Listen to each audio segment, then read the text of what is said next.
Tringanglen muibagi somdan khongsa UKLF na taramna OE NSCNIM gi lusingba Tringanglen muiba na sahi yangkai gi matungda Ukrul district ki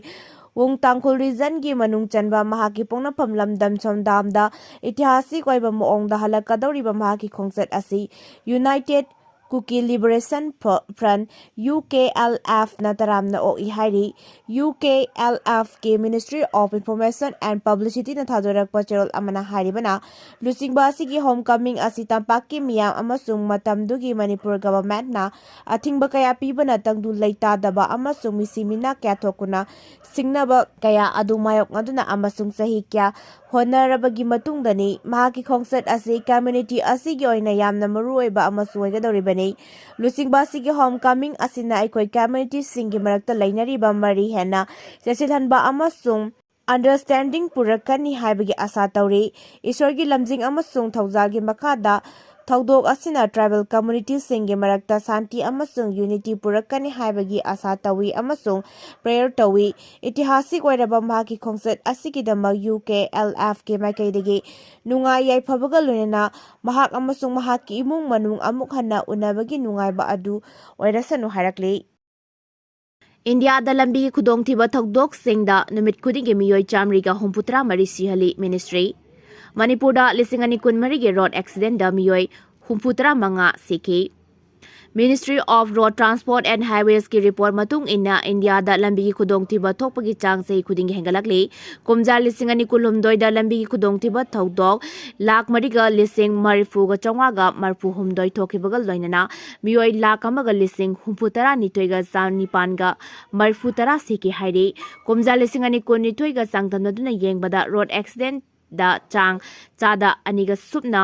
taru hengalakhe lambi khudong tiba thodok singda mi chopagi chang mariga sumna mari hengalaktuna miyoi lakh mariga lising humpuni toiga chanipan ga kunmanga asok apan nangki haina ministry gi annual report na phungdorakle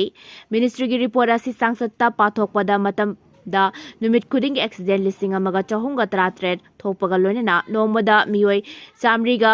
Humputara mari siri pung khudingi pathoklagana pung amada miyoi kun accident da siri hari Supreme Court ki yathang matung ina Union Ministry na road accident in India haiba report asi yamna thengna phongdoki lambi ki khudong thiba thodok thopagi chang National Highway singda chada kuntramanga ga dasmik nipan oibaga loinana miyoi lising yankhai taret ka chamri ga humpu taret National Highway singda thokpa accident ta seke atai lambi singde thokpa accident gi changna chada nimpu mathoi ga dasmik mari oiduna lambi gi khudong thiba thodok lising humpu taru ka samri ga nimpu taret thoke Manipur gi oina phong ki ba road facilities report lising ani kon mari gi matungina komja lising ani kon mari da state si gi tongan mafam singda lambi gi khudong thiba thodok sing chaniga Marputara mathoi thokibagal loinana miyoi humputara manga seki amasung miyoi chatrukna asok apanangke haukiba sahi taret ke manungda lambi ki khudong thiba lising ahumga chamaga kulhumdoi thokibada miyoi chanipan ga kuntra mari seki haina Manipur police ke traffic control wing ge report na phongdorakle Japan da angakpa phangna influenza sandorakpadagi hospital sing patient pick thankre school thingkre Japan da angakpa phangna influenza sandorakpadagi hospital sing patient pick thankre lachat asi pak sana sandorakpadagi school amadi college sing so thingzin kre hari report asigi matungina mamang sahida su Japan da angakpa phangna influenza gi lachat sandoke adubu hantak sahi asina amuka hena pak sana sandorakpadagi akibagi masak ama oirakhibani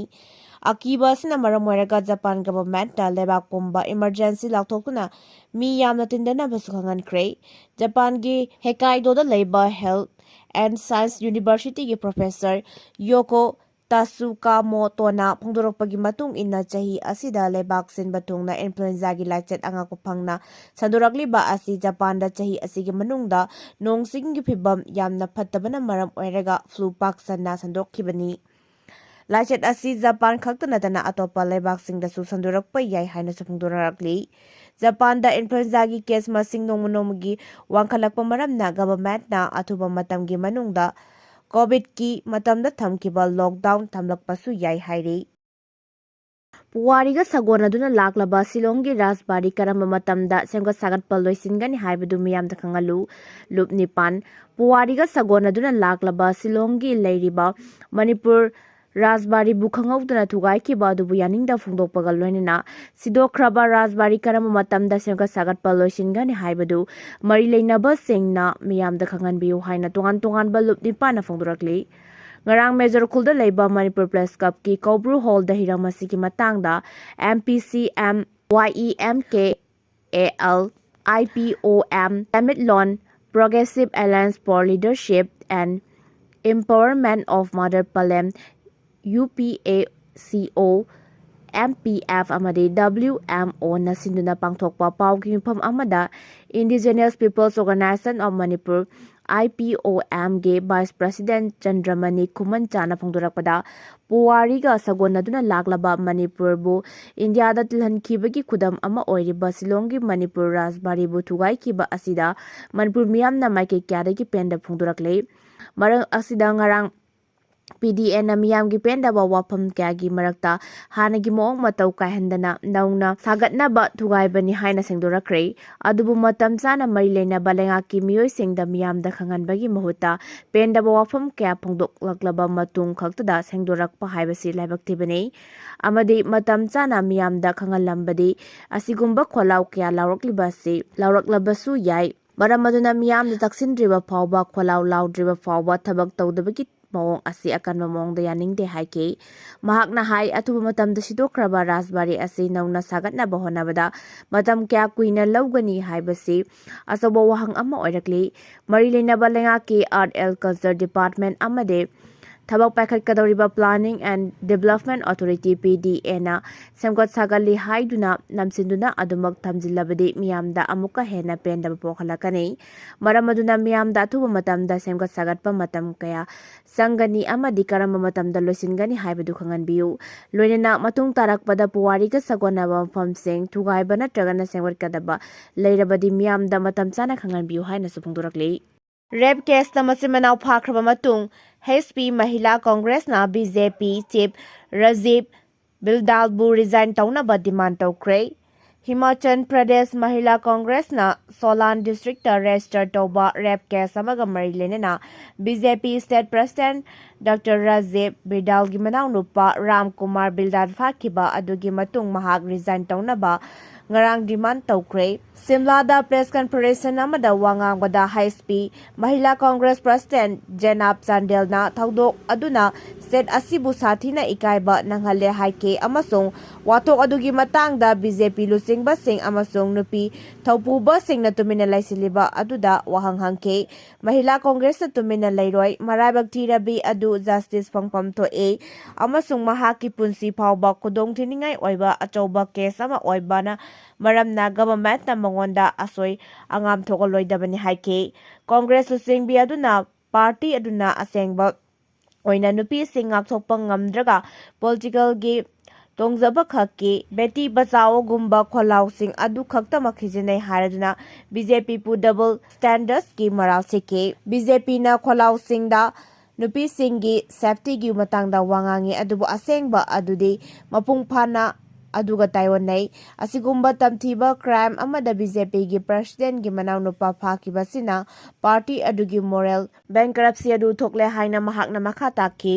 Rajib Bidal bu case asi loidra phawba mahaki famdagi laktoktuna BJP leadership na moral responsibility launaba mahakna appeal tawke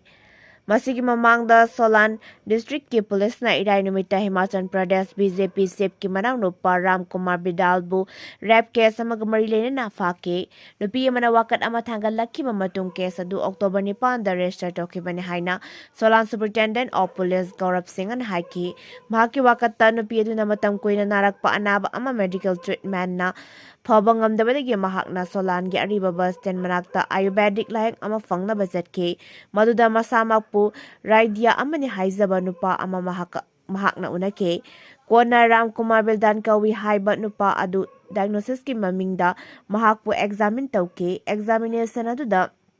sexual ꯄ꯭ꯔꯣꯕ꯭ꯂꯦꯝꯁꯤꯡꯒꯤ ꯃꯇꯥꯡꯗ ꯃꯍꯥꯛꯅ ꯋꯥꯍꯪꯁꯤꯡ ꯍꯪꯈꯤ꯫ ꯃꯍꯥꯛꯄꯨ ꯃꯄꯨꯡ ꯐꯥꯅ ꯐꯍꯟꯒꯅꯤ ꯍꯥꯏꯅ ꯃꯉꯣꯟꯗ ꯊꯥꯖꯕ ꯄꯤꯈꯤ꯫ ꯅꯨꯄꯥ ꯑꯗꯨꯅ ꯃꯍꯥꯛꯀꯤ ꯄ꯭ꯔꯥꯏꯚꯦꯠ ꯄꯥꯔꯠꯁꯤꯡ ꯆꯦꯛ ꯇꯧꯅꯕ ꯀꯟꯅ ꯍꯣꯠꯅꯈꯤ ꯑꯃꯁꯨꯡ ꯃꯗꯨꯗ ꯃꯍꯥꯛꯅ ꯌꯥꯈꯤꯗꯕꯗ ꯃꯍꯥꯛꯅ ꯃꯥꯕꯨ ꯃꯣꯂꯦꯁ ꯇꯧꯈꯤ ꯑꯃꯁꯨꯡ ꯁꯦꯛꯁꯨꯑꯦꯜꯂꯤ ꯑꯦꯁꯣꯜꯠ ꯇꯧꯈꯤ꯫ ꯃꯍꯥꯛꯅ ꯃꯥꯕꯨ ꯏꯟꯊꯣꯛꯈꯤ ꯑꯃꯁꯨꯡ ꯈꯨꯗꯛꯇ ꯄ꯭ꯔꯤꯃꯥꯏꯁꯇ ꯊꯥꯗꯣꯛꯂꯛꯈꯤ꯫ ꯃꯍꯥꯛꯅ ꯀꯣꯟꯅ ꯅꯨꯄꯤ ꯄꯨꯂꯤꯁ ꯁ꯭ꯇꯦꯁꯟꯗ ꯔꯤꯄꯣꯔꯠ ꯇꯧꯈꯤ ꯍꯥꯏꯅ ꯑꯣꯐꯤꯁꯤꯌꯦꯜꯁꯤꯡꯅ ꯍꯥꯏꯈꯤ꯫ ꯖꯤꯔꯤꯕꯥꯝ ꯐꯨꯂꯥꯇꯣꯜ ꯂꯝꯕꯤꯒꯤ ꯁꯔꯨꯛꯇ ꯂꯦꯟꯁ꯭ꯂꯥꯏꯗ ꯊꯣꯛꯄꯗꯒꯤ ꯂꯝꯕꯤ ꯐꯥꯎꯅꯕ ꯌꯥꯗꯅ ꯂꯩꯔꯦ꯫ ꯖꯤꯔꯤꯕꯥꯝꯗꯒꯤ ꯐꯨꯂꯥꯇꯣꯜ ꯆꯠꯄꯒꯤ ꯂꯝꯕꯤꯗ ꯂꯩꯔꯤꯕ ꯑꯍꯣ ꯑꯔꯥꯡ ꯍꯥꯏꯅ ꯈꯪꯅꯕ ꯃꯐꯝ ꯑꯁꯤꯗ ꯉꯔꯥꯡ ꯑꯌꯨꯛ ꯑꯉꯟꯕꯗ ꯂꯦꯟꯁ꯭ꯂꯥꯏꯗ ꯊꯣꯛꯄꯗꯒꯤ ꯂꯝꯕꯤ ꯐꯥꯎꯅꯗꯅ ꯂꯩꯔꯦ ꯍꯥꯏꯔꯤ꯫ ꯄꯥꯎ ꯑꯁꯤꯅ ꯍꯥꯏ ꯅꯍꯥꯟ ꯑꯍꯤꯡ ꯑꯃꯗꯤ ꯉꯔꯥꯡ ꯑꯌꯨꯛ ꯑꯉꯟꯕꯗ ꯅꯣꯡ ꯀꯟꯅ ꯆꯨꯈꯤꯕꯅ ꯃꯔꯝ ꯑꯣꯏꯗꯨꯅ ꯂꯝꯕꯤ ꯄꯔꯤꯡ ꯑꯗꯨꯒꯤ ꯅꯥꯀꯜꯗ ꯂꯩꯕ ꯆꯤꯡꯒꯤ ꯁꯔꯨꯛꯇꯒꯤ ꯂꯩꯕꯥꯛꯁꯤꯡ ꯀꯤꯟꯊꯔꯛꯄ ꯑꯃꯗꯤ ꯎ ꯋꯥꯁꯤꯡ ꯇꯦꯛꯂꯛꯄꯅ ꯃꯔꯝ ꯑꯣꯏꯔꯒ ꯂꯝꯕꯤꯗ ꯄꯨꯂꯞ ꯇꯥꯁꯤꯟꯈꯤꯕꯗꯒꯤ ꯂꯝꯕꯤ ꯐꯥꯎꯅꯕ ꯉꯝꯗꯕꯅꯤ ꯍꯥꯏꯔꯤ꯫ ꯍꯧꯖꯤꯛ ꯂꯝꯕꯤ ꯄꯔꯤꯡ ꯑꯗꯨꯗ ꯒꯥꯔꯤ ꯐꯥꯎꯅꯕ ꯌꯥꯗꯕꯅ ꯃꯔꯝ ꯑꯣꯏꯔꯒ ꯃꯥꯏꯀꯩ ꯑꯗꯣꯝꯒꯤ ꯃꯤꯌꯥꯝꯅ ꯅꯣꯡꯃꯗ ꯇꯉꯥꯏꯐꯗꯅ ꯆꯪꯗ꯭ꯔꯕ ꯌꯥꯗ꯭ꯔꯕ ꯄꯣꯠꯂꯝꯁꯤꯡ ꯑꯃꯗꯤ ꯑꯅꯥ ꯂꯥꯌꯦꯡꯒꯤ ꯂꯝꯗ ꯆꯥꯎꯅ ꯑꯄꯟꯕ ꯄꯤꯔꯦ ꯍꯥꯏꯔꯤ꯫ ꯂꯝꯕꯤ ꯄꯔꯤꯡ ꯑꯗꯨꯗ ꯍꯧꯖꯤꯛ ꯊꯣꯛꯂꯤꯕ ꯂꯦꯟꯁ꯭ꯂꯥꯏꯗ ꯑꯁꯤ ꯂꯧꯊꯣꯛꯅꯕ ꯍꯣꯠꯅꯕꯗ ꯅꯨꯃꯤꯠ ꯈꯔꯅꯤ ꯆꯪꯂꯕꯁꯨ ꯌꯥꯏ ꯍꯥꯏꯔꯤ꯫ ꯂꯣꯏꯅꯅ ꯍꯧꯖꯤꯛ ꯐꯥꯎꯕꯒꯤ ꯑꯣꯏꯅ ꯂꯝꯕꯤ ꯁꯦꯡꯗꯣꯛꯄꯒꯤ ꯊꯕꯛ ꯄꯥꯏꯈꯠꯄ ꯍꯧꯗꯨꯅ ꯂꯩꯔꯤ ꯍꯥꯏꯔꯤ꯫ ꯌꯨ.ꯑꯦꯁ.ꯇ ꯄꯣꯈꯥꯏꯕꯒꯤ ꯊꯧꯗꯣꯛꯇ 18 ꯊꯤꯕ ꯈꯪꯗ꯭ꯔꯤ꯫ ꯌꯨ.ꯑꯦꯁ.ꯇ ꯂꯩꯔꯤꯕ ꯃꯤꯂꯤꯇꯔꯤ ꯄ꯭ꯂꯥꯟ ꯑꯃꯗ ꯑꯀꯤꯕ ꯐꯪꯅ ꯄꯣꯈꯥꯏꯕꯒꯤ ꯊꯧꯗꯣꯛ ꯑꯃꯗ ꯍꯧꯖꯤꯛꯁꯨ ꯃꯤꯑꯣꯏ 18 ꯂꯣꯝ ꯊꯤꯕ ꯈꯪꯗꯅ ꯂꯩꯔꯤ꯫ ꯊꯤꯕ ꯈꯪꯗꯅ ꯂꯩꯔꯤꯕ ꯃꯤꯑꯣꯏꯁꯤꯡ ꯁꯤꯔꯝꯂꯒꯅꯤ ꯍꯥꯏꯅ ꯄꯥꯅꯔꯤ꯫ ꯌꯨ.ꯑꯦꯁ.ꯀꯤ ꯃꯤꯂꯤꯇꯔꯤ ꯄ꯭ꯂꯥꯟ ꯑꯗꯨꯗ ꯃꯇꯤꯛ ꯃꯌꯥꯏ ꯂꯩꯔꯕ ꯕꯣꯝ ꯑꯃꯗꯤ ꯂꯥꯟꯒꯤ ꯈꯨꯠꯂꯥꯏ ꯀꯌꯥ ꯁꯥꯕꯒꯤ ꯊꯕꯛ ꯆꯠꯊꯗꯨꯅ ꯂꯥꯛꯂꯤꯕꯅꯤ꯫ ꯑꯗꯨꯕꯨ ꯃꯤꯂꯤꯇꯔꯤ ꯄ꯭ꯂꯥꯟ ꯑꯗꯨꯗ ꯃꯇꯧ ꯀꯔꯝꯅ ꯄꯣꯈꯥꯏꯔꯛꯈꯤꯕꯅꯣ ꯍꯥꯏꯕ ꯍꯧꯖꯤꯛꯁꯨ ꯆꯞ ꯆꯥꯅ ꯈꯪꯕ ꯉꯝꯗ꯭ꯔꯤ ꯍꯥꯏꯔꯤ꯫